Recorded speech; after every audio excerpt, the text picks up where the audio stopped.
editorial i és com que almenys ho sents més proper. Lluc, m'estàs gravant? Sí, exacte, l'has clavat. No tornem a fer una paradoxa.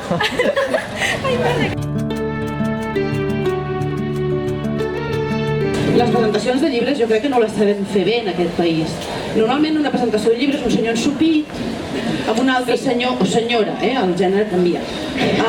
Ensopits tots dos, un tira floretes a l'altre, el primer li tira floretes al que ha parlat, tot plegat és tan avorrit i tan inversemblant, perquè clar, si hi ha un presentador d'un llibre, doncs el que farà és dir coses meravelloses del llibre que presenta, no? No s'ho creu ningú, això. Però també ets de dir, un segon, també ets de dir que aquí a la setmana he vist presentacions molt xules, És que és el que hem de fer. L'altre dia vaig anar a una presentació que era de gitanos i gitanes catalans, va venir Sabor de Gràcia tocant la rumba. És que això és el que hem de fer presentacions de llibres amb gràcia. Aquest format del senyor ensopit no funciona, no ens agrada. El que volem és gent que parli de llibres amb entusiasme i els booktubers això ho feu també. Quan en tinguis 31, 41, 51, que ja són gairebé els que tinc jo, 61, sisplau, mantén-lo. Paraula de Misha.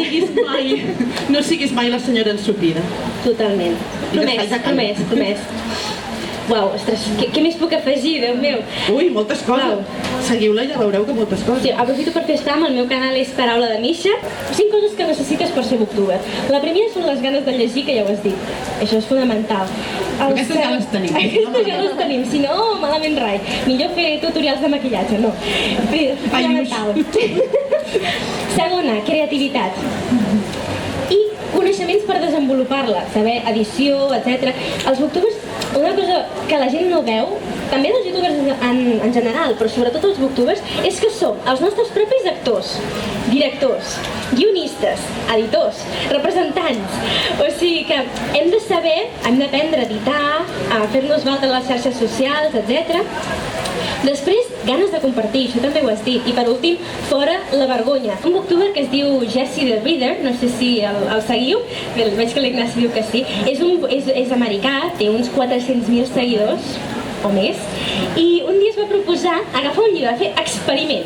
Va agafar un llibre qualsevol, sense que ningú li hagués dit res a la biblioteca. El va agafar i el va començar a llegir del final cap al principi. A veure, no com això no se li pot dir a un escriptor, això no se li pot dir. Va començar, sí, des de l'últim capítol, a veure si entenia la història, i li va agradar, tu? Va tenir sort. Mare de Déu. Sí, o sigui que... Sense paraula. Tot el que... Tu trencat del cap per donar-li al que està escrivint un sentit, que tingui una continuïtat, una cronologia, i ara aquests comencen pel revés. És com, però, escolten, això dels hàbits lectors, és molt divertit que feu aquestes coses, perquè els lectors, com deia Daniel Penach, en aquella cosa dels drets dels lectors, llegeixen com els hi dona la gana i fan molt bé. I jo m'he trobat coses divertidíssimes. Per exemple, una vegada vaig conèixer un senyor que no hi veia gaire bé i es posava a llegir en una finestra on tocava el sol. Llavors, les pàgines imparells se les llegia perquè era on tocava el sol, però les parells no. Es llegia mig llibre, no? Llavors, si se li moria el personatge en una parell, doncs no ho sabia, pobre home. Però deia que ja li estava bé, que ell ja notava que allà hi havia un misteri i que li agradava més. Doncs ja... Això em sentia una mica un bitxo raro a l'institut perquè era l'única que llegia.